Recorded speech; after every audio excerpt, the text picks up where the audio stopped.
एक साथ 1975 में मैं इंडियन ओवरसीज़ में भर्ती हो गया।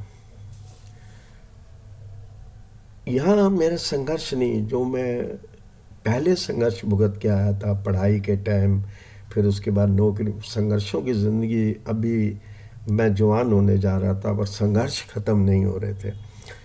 जो मैं भर्ती हो गया तो वहाँ का जो मैनेजर था वो बहुत ही छोटे किस्म का आदमी था, पढ़ा लिखा भी बहुत कम था, मेरे ख्याल से वो मैट्रिकुलेट था, पर उससे बैंक काम लेता था ब्रांचें खोलने वगैरह का। तो उसने ब्रांच में हेड ऑफिस में लिखा कि इस से काम नहीं होगा, इसको यहाँ भर्ती मत किया जाए क्योंकि ये दोनों टांगों से विकलांग है। ठीक है, उन्होंने मेरी ट्रांसफ़र फरीदाबाद करनी चाहिए, पर संघर्ष लंबा था। फरीदाबाद तो मुझे पहले भी नौकरी मिल रही थी, कारपोरेशन में अच्छी नौकरी मिल रही थी। मैं वहाँ पे जाऊँ कैसे, मेरे पास कोई ऐसा साधन नहीं था। खैर मैंने संघर्ष किया और 2-3 महीने लगे और मैं गुड़गांव में आ गया। अब मेरा प्रवेशन शुरू हो गया। अब मैनेजर इतने छोटे ख्यालात का था कि उसने अपने 5-6 बंदों का स्टाफ था सिर्फ। अच्छा, 2 क्लर्क थे, क्लीनिंग जाने वाला, एक चपरासी, एक मैनेजर। अच्छा, उसने क्या किया कि उन्होंने कहा यार इसको तंग करो जितना कर सकते हो, उसका प्रवेशन ख़राब करो। तो वहाँ एक इन्होंने रीति रिवाज बनाया हुआ था कि रोज़ दोपहर शाम को कुछ ना कुछ मंगाया जाए खाने को। अच्छा ठीक है, अब वो पर्चियाँ डलती थी। अब मैनेजर पीछे बैठ के मेरे पर्चे इशारा कर देता, तीसरी उठाओ, दूसरी उठाओ या एक उठाओ। वो उठाते थे, मेरा नंबर आ जाता था, मुझे खिलाना पड़ता था। चलिए चलता रहा सौदा, कई महीने चलता रहा।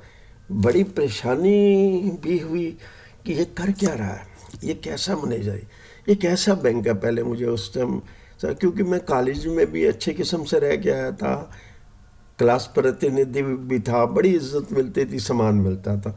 मैं शाम को देखता था कि हर आदमी मैनेजर के पीछे क्यों है, क्योंकि उसकी चमचागिरी क्यों, ओवर टाइम लेने के लिए। एक व्यक्ति तो ऐसा था, कहता मेरे ये घर अधूरा पड़ा, वो बड़ा, मुझे कि ओवर टाइम चाहिए।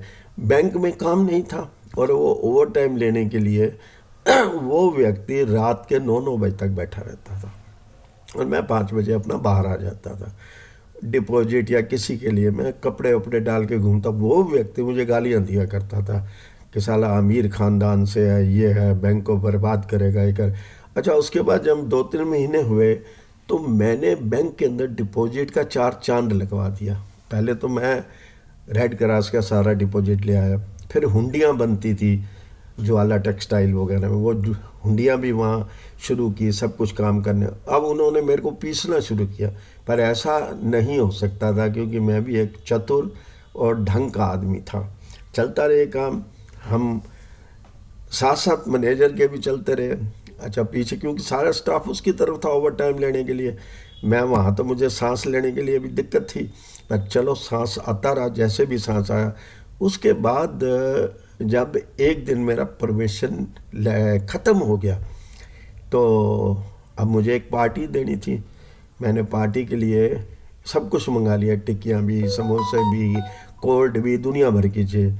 मैनेजर कहीं बाहर गया हुआ था, वो जब लौट के आया तो उसने एकदम गाली गलौज, ये हम खाएंगे, ये हमारे खाने की चीज़ें हैं, ये ऐसी पार्टी होती है। पार्टी होगी, ड्राई फ्रूट आएंगे, बियर आएगी, दारू आएगी, जो जितना खा सकता खा। मैंने एकदम कह दिया सर अब तो ये नहीं होगा, लूटने का टाइम आपका चला गया, आप 6 महीने तक मुझे लूट लिया है, अब ये लूट पूट तो नहीं होगी। बिल्कुल सफा मना कर दिया मैंने। अच्छा, उसके बाद वो बड़ा तिल मिलाया, ये क्या है, ये अपने आप को समझता क्या है, ये है, ऐसा ही होगा। मैंने कहा मैं बिल्कुल नहीं दूंगा, और ये नहीं खाना हो तो उसे खा, नहीं हम ये नहीं खाएंगे। मैनेजर ने कहा, मैंने अटेंडेंट को बुलाया, मैंने कहा यार ऐसा है, ये खाना जो है ना बाहर सड़क के पार वो कुत्ते रुके हुए हैं, उनको खिला दिया जाए सारा, क्योंकि ये शायद मैनेजर कहता है कि आदमियों के खाने के लायक नहीं है, और वो बहुत बड़ा आदमी है, और मैं भी ऐसा हूँ कि मैं कहाँ लेके जाऊँगा इसको, इन्हीं लोगों के लिए आया, तो ये खाएंगे, नहीं खाएंगे तो वो कुत्ते खाएंगे। वो बोला नहीं मैं आपके घर पहुंचा देता हूँ, इतना सामान है सर, आप ऐसा ऐसा। मैंने कहा नहीं ऐसा ही होगा बेटा, इसको फेंक दो कुत्तों के पास, नहीं जाए, मेरा घर कोई बासी खाना नहीं खाएगा, ये किसी के लिए आया है तो उनके लिए नहीं जाएगा, ये यहीं जाएगा। उसको वहाँ फेंक दिया गया। और उस दिन से मेरा लंबा संघर्ष शुरू हो गया बैंक के अंदर। मैं दूसरे दिन ब्रांच सेक्रेटरी के इलेक्शन हुए और मैं इलेक्शन जीत गया, क्योंकि ये जो मेरी ये कार्रवाई थी इससे बाकी लोग प्रभावित हुए और मैं इलेक्शन पूरे तरीके से जीत गया और मैं ब्रांच सेक्रेटरी बन गया। अब आगे देखिए क्या होता है।